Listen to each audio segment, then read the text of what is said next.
fucking love a hell bun off. Because if there's anywhere you're going to find a copy of the English Guardian newspaper, it's the Hell Bahnhof.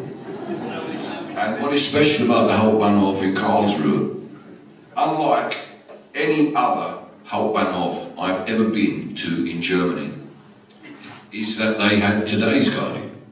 Not yesterday's Guardian, or last weekend's Observer, or the Guardian fucking Weekly.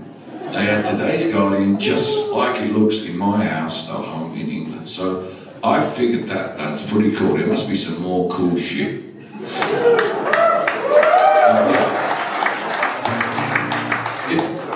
If I hadn't felt so shy to myself, I would have spent some money going out looking at a zoo. But as it was, the animals looked more cold than I was, so I struggled back to my hotel room and read my Guardian. Which made me feel like, you know, it's nice. I bet I don't find one in Munich tomorrow. Guardians tend to sort of like fade out the further south you go in Europe. You have to start reading the International Herald Tribune. Yeah, exactly. Or Die Welt. And frankly, my German isn't quite up to Die Welt, so.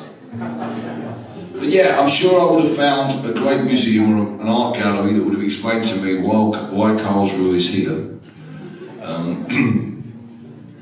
It was on Sunday actually, in Hamburg, where we got in the night before, and on the way to the gig was the Hamburg City Museum, and it seemed to me to be a good day to visit the City Museum, as it was the 75th anniversary of the Night of Pogroms, and they had a special exhibition there about the Jewish community in Hamburg.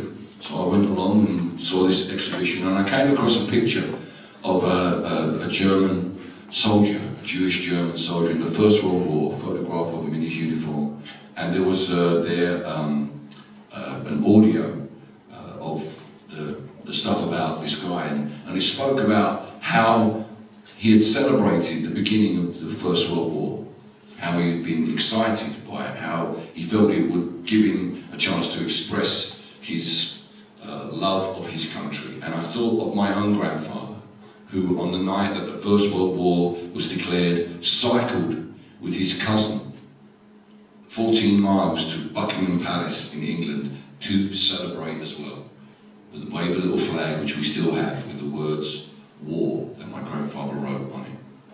And I think this is really, really important because yesterday was the day in Britain when we remember the First World War and the Second World War and the victims of all wars. And with the centenary coming of the First World War, there will be some people who say, well, you know, maybe we should stop doing this remembering shit. But it was because those people in Germany and those people in England had forgotten in 1914 the true meaning of war. You know, the British Army had not been in a European war since the Battle of Waterloo. They had forgotten the horror, the real horror of war. That was the, that's the only reason I can imagine why they might celebrate the beginning of a war. So I think it is very, very important that all of us remember the victims of war, not just those wars of the 20th century, the soldiers and the civilians who died, but the people who have died as recently as this century, this decade, this year, those people who were gassed in Syria. We must constantly remember the true price, the true horror of war, because that is my only hope for us avoiding ever falling into the terrible, terrible apocalyptic mistake of celebrating the idea of a coming of a war.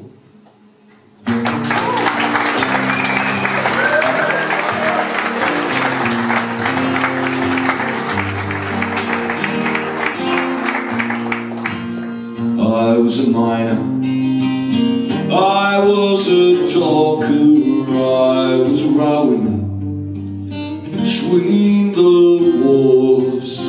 I raised a family in time of austerity with sweat at the foundry between the wars. I paid the union, and as times got harder, I looked to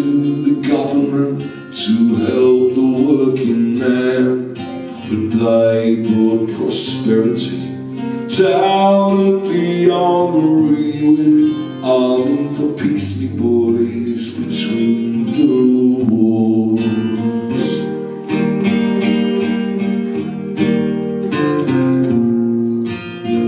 I kept faith, and I kept voting not for the iron fist, but for the helping hand. For this is a land with a wall around, and mine is a faith in my fellow man. This is a land of hope and glory. Mine is the green field and the factory floor. These are the skies dark with bombers, and mine is the peace between the wars.